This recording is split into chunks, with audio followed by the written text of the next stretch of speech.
Rieccoci insieme cari telespettatori, ben ritornati con noi, spazio di approfondimento con lo CGIL del Veneto e abbiamo il piacere di riavere, era un po' di tempo che ci mancava, qui in studio, Gino Ferraresso, grazie di essere con noi, del Dipartimento Welfare, CGIL del Veneto, ben arrivato. Siamo invece collegati e ben ritornato, che era anche lui un po' di tempo che non ci vedevamo, Paolo Righetti, segretario CGIL del Veneto, ben arrivato segretario anche a lei. Buongiorno e buongiorno a tutti i telespettatori. Benissimo, allora il tema è di quelli belli interessanti, come migliorare sostanzialmente la gestione della non autosufficienza in Veneto.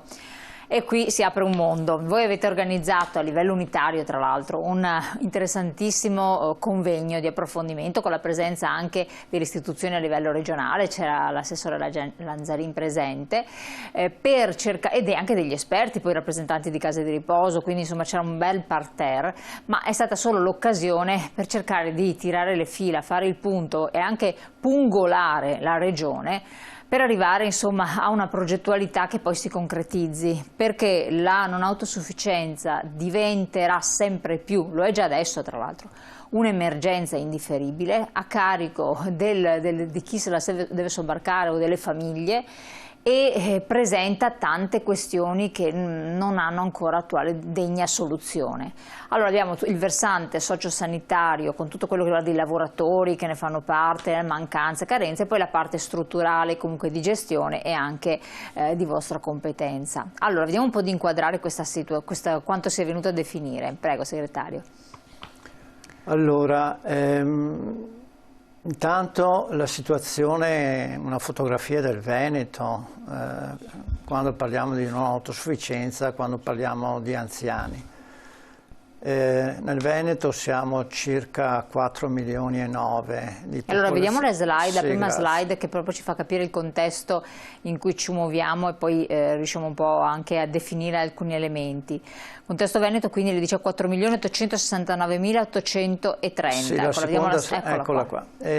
Appunto abbiamo quasi 5 milioni di abitanti, di questi 5 milioni di abitanti sostanzialmente abbiamo il 23,4% della popolazione con età superiore ai 65 anni d'età, quindi diciamo un quarto della popolazione è ultra 65 anni. Tutto ciò significa che non è che tutte queste persone stiano benissimo, anzi con l'avanzare dell'età avanzano anche le cronicità, se vediamo anche la terza slide. Avanzano le cronicità e quindi abbiamo i non autosufficienti. Quanti sono nel Veneto? Nel Veneto sono circa 180.000 e quindi il 16% sono over 65, 19% tra i 75 e gli 85 anni e il 20% degli over 85. Dove risiedono, questo è importante, circa 31.000 sono nelle strutture residenziali, nelle case di riposo, 149.000 invece sono a casa e da chi sono assistiti, curati da circa 80.000 assistenti familiari e sostanzialmente per il resto, quindi stiamo parlando di circa 70.000 persone che sono i caregiver. I caregiver chi sono? Sono i parenti, i familiari che assistono a casa appunto i non autosufficienti. Comunque abbiamo 150.000 sostanzialmente persone a casa, anche soli, perché poi tra l'altro molti sono anche soli, o non soli, perché poi poco vuol dire anche il fatto di avere la famiglia, è un numero tanto rilevante. Ecco, è una realtà direi sommersa, perché molte volte noi cominciamo a ragioniamo sempre sulle case di riposo, quanto costa una retta, quanto non costa una retta, e come abbiamo visto da questi dati però solo tra virgolette 31.000 anziani non autosufficienti sono dei 180.000 sono nelle strutture.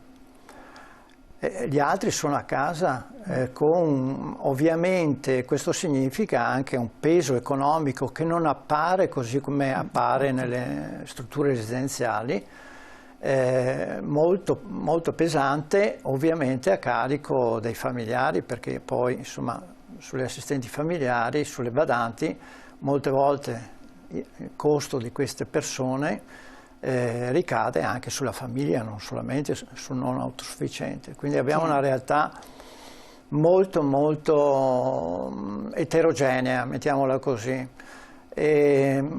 CGIL, CISL e UIL dei pensionati cosa hanno pensato? No, ma prima di arrivare a cosa pensare, perché dopo lì si apre tutto un bel versante ancora. Io sarei proprio su questa criticità un secondo. Voglio chiamare in causa anche il segretario della CGIL Righetti, mi sente connesso con noi? Eccolo qua, perché ha toccato un tema molto molto importante, il fatto che queste persone siano a casa in gestioni varie, domestiche, di vario tipo, rientra un po' nell'ottica di quel che si vorrebbe in via prossima e futura attuare sempre più, quindi la domiciliarità della cura, la cura nelle strutture domestiche anziché in quelle pubbliche, questo con un grandissimo risparmio di spesa per lo Stato intanto. Senza dubbio, non per il privato, perché il privato, se deve avere un infermiero, deve avere una badante che noi presupponiamo che possa metterla in regola a un costo, ma poi anche sopperisce all'altro problema a cui non si cerca attualmente di porre rimedio, è la mancanza di figure professionali e un loro adeguamento anche congruo, contrattuale, per quel che riguarda le case di riposo. Quindi un po' una speculazione, insomma, un approfittarsi delle disponibilità delle famiglie o dell'autonomia del privato. Credo che questo ambito vada affrontato guardandolo da più angolazioni e da più aspetti.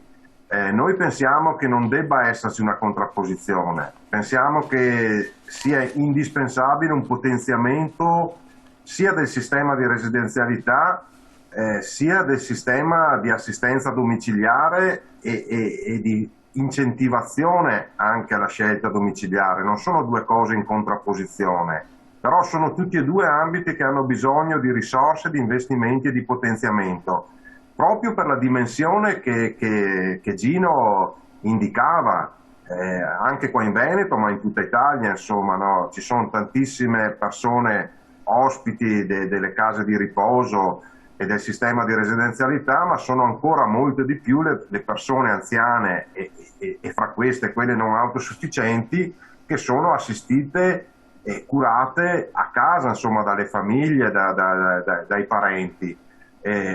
Noi pensiamo che non possa essere ipotizzata una prospettiva in cui c'è solo uno di questi ambiti, no, per cui siamo favorevoli sia a tutti i percorsi di incentivazione e di sostegno economico che consentano anche l'assistenza domiciliare di queste persone, anche per favorire un progetto autonomo di vita migliore e più possibile di quello che è adesso. Nello stesso tempo è realistico pensare che non tutte le persone avranno la possibilità di costruirsi questo progetto autonomo di vita e nemmeno di essere assistite anche dalla cura dei propri familiari, assistiti dalle badanti o da personale che fa assistenza domiciliare, perché magari in condizioni tali che questo percorso non è gestibile.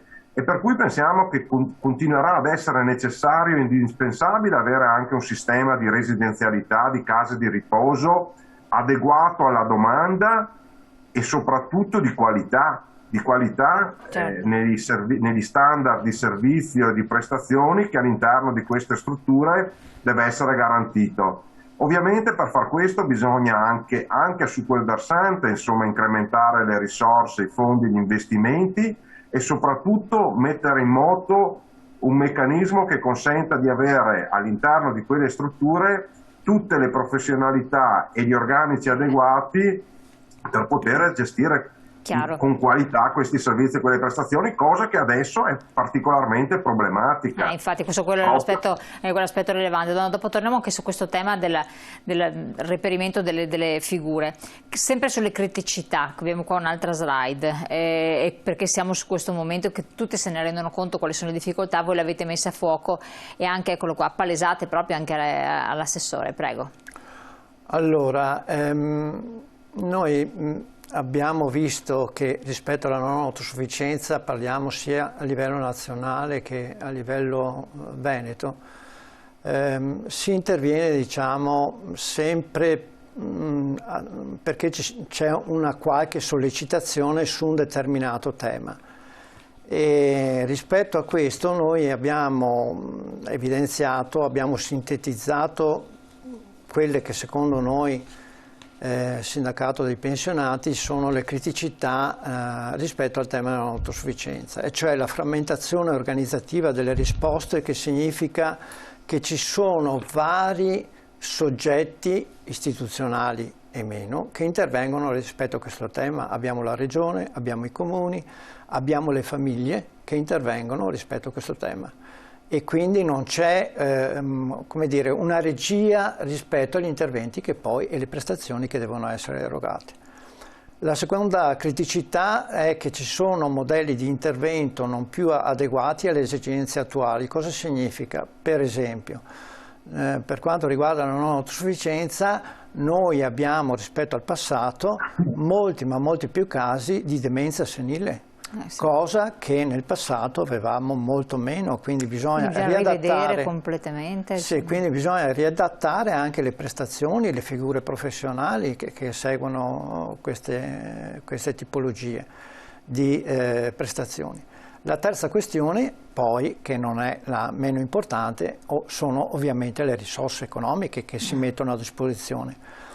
Però sono tantissime risorse economiche che girano, perché, ripeto, se guardiamo solo i soggetti istituzionali non c'è solo la regione, non c'è solamente lo Stato, ci sono anche gli enti locali che intervengono rispetto a queste situazioni. E poi ci sono tanti soldi che è anche difficile quantificare, che sono le risorse che mettono a disposizione le famiglie piuttosto che gli utenti che hanno bisogno di prestazioni. Quindi tentare anche di fare ordine rispetto alle varie risorse che sono messe in campo sarebbe già un passo in avanti, tentare di dare, insomma, una risposta complessiva.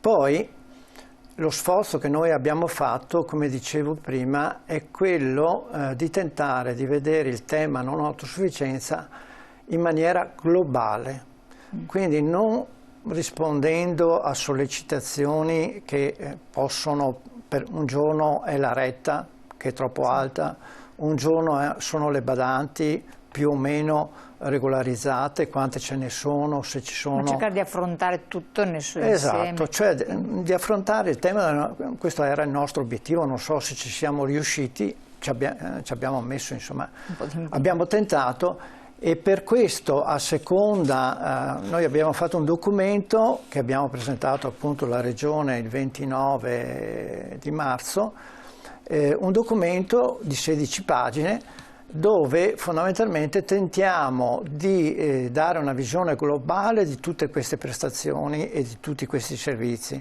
e anche tentare di dare, ovviamente, fare delle proposte. Chiaro, infatti. Allora, un nuovo documento che diventa essere molto importante, condiviso, ne parliamo ancora insieme. Il documento poi vuol dire delle cose che si devono concretizzare, che sono molto importanti per chi vive questa situazione di dramma, di emergenza e anche di ansia e di paura per il proprio futuro. Tra pubblicità, pochi secondi.